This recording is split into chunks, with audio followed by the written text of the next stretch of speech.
one name stands out for me as we kind of look at the 16 teams remaining and a lot of the local ties. Corey Perry, the Rocket Richard Trophy winner, just came out of nowhere, scored 25 goals in 28 games or something like that. His Ducks are rolling. Do you think that this could be a sleeper team in the West? Oh, definitely, and not only did he win the Rocket Richard, there's a lot of push for him being nominated for the Hart, maybe even win it. So, you know, because during that push, there's no player more important to his team than Corey Perry was. A lot of local ties in these playoffs. Bobby Ryan, another Anaheim Duck. Cam Fowler, a rookie, 40 points from the blue line, Brent. Who are we missing from the West that you think could make some noise in this postseason? Well, I think Anaheim, like you said, they're kind of the sexy pick right now. Everybody's jumping on their bandwagon, right? They're hot. They've been there. They've done that already. They've been Stanley Cup champions. They're kind of lying in the weeds as the 4 seed. I think this year everybody wants to say it's the Canucks, but until they prove they can do it, I don't know that that's actually going to happen. They've been there, they've done that, they've never got it done.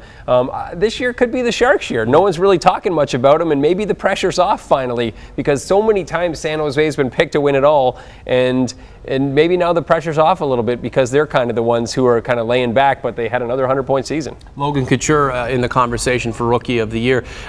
It's one thing to have a fantastic regular season, come into the playoffs, and not get it done. Someone like Logan Couture, you just have a feeling that he is going to be front and center no matter how far the Sharks go. Yeah, and if he didn't have that injury earlier in the year, he would have been in the All-Star game. He had a fantastic season, and he's the candidate for Rookie of the Year that's still remaining. Jeff Skinner out of the playoffs, James Reimer out of the playoffs. So Couture kind of gets all the focus right now as the main rookie who's still left. And if he has a good playoff run, I know they don't base the Calder Trophy on what you do in the playoffs, but it helps when it's in the back of their minds, as they vote. Quietly, it's another opportunity for Joe Thornton to vindicate himself at a postseason level. We'll see if he can do that. Sharks, the 2 seed in the West, up against Wayne Simmons, Drew Doughty, and the Los Angeles Kings. From your perspective and from your where you sit, do you think the Kings are basically in this as fodder for the Sharks, or do you think there's a way to get through? No, I think the Kings are a great young team, and I think it's a make or break kind of situation with them.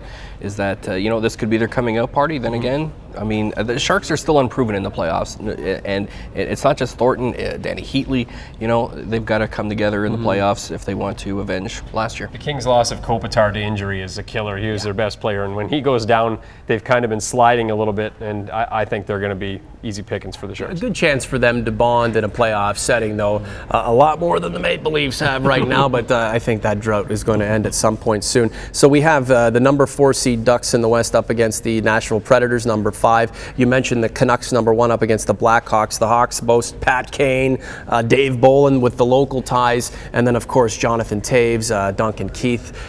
To be honest with you, that first round between the Canucks and the Blackhawks could be an epic battle, could be a bloodbath when it's all said and done. And I feel bad for the Canucks because usually you run over the 8th seed. In this case, the Blackhawks arguably are a better team. They own the Canucks too, and I feel bad. I know that last night or Sunday night when they were watching Dallas play Minnesota, I'm sure they were hoping for Dallas to get in because you do not want to face the Blackhawks in the first round. And you said I feel bad for Vancouver. They worked so hard to get the number 1 seed, and then you toss to Chicago in the first round. I mean, the Blackhawks have knocked them out the last 2-3 years in a row now. So the last team they wanted to see in that 8th spot was Chicago. It's an interesting place to be. You are the defending Cup champion. You slide in as the 8th seed. So some people are expecting a lot from you. Others aren't expecting much. I think it's the perfect spot for the Blackhawks. Quickly, also in the West, the Red Wings, again, the 3rd seed up against the number 6 Phoenix Coyotes. Dave Tippett has that team rocking and rolling. Nobody talks about them except when it comes to them leaving the desert and going elsewhere. But in terms of a good team, they also have some playoff demons to overcome because they were expected to do well hosting a playoff round last year. And I think, was it the Wings that knocked them out? So a little chance for vengeance for those Coyotes. Goaltending always gives you a chance, and I think that's what Phoenix has. I'm interested to see how many fans show up in Nashville and Phoenix for their home games because there might not be more than a junior hockey game at either of those 2 arenas. Could be the last time they play there, too. Who knows? Thanks for bringing to light such a negative situation. When okay, so real quick, we've got the Sharks over the Kings? Yes. Yes. We've got Red Wings over the Coyotes? Ducks over the Predators? Sure. And we have Blackhawks upsetting the Canucks. I'm going to take the Canucks. I think they'll get by them, but I don't think that they want any part of Chicago. Okay. We'll go with what Brent says, because that's typically what we do around here. Capitals, Rangers, interesting. You've got Brandon Preston, is 50 goals. What a fantastic season for him. The Rangers just squeaking in. You've got John Carlson. You have Dennis Weidman, whose injury status is still up in the air right now. I think the Capitals are the team that goes all the way through. I think this is their year. They've quietly had a half-decent season and grabbed the #1 seed.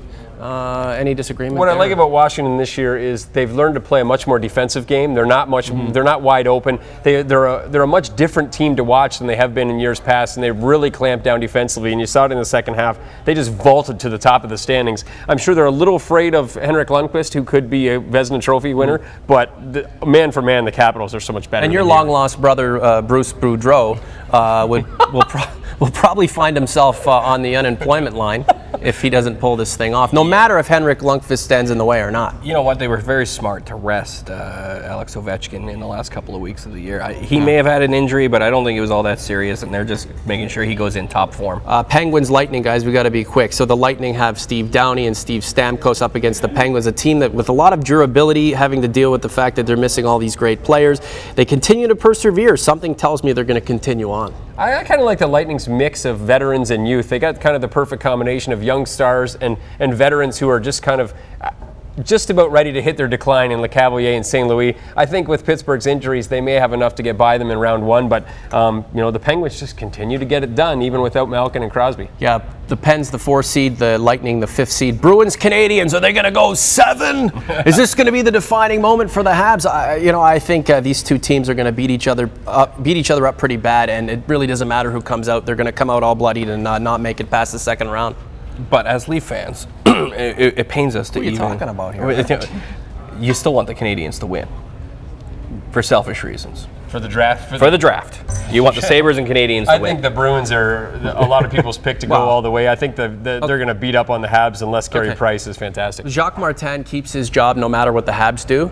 Claude Julien is finished if they cannot beat the Habs. This team, never mind just this regional rivalry or this historic rivalry, the Bruins have business to take care of. They've got to get to the Eastern Final. If they don't, the coach is going to lose his job. And it's the 7-seed Sabres, a team that's just on a roll right now up against the #2 seed Flyers. Jeff Carter, Danny Safret.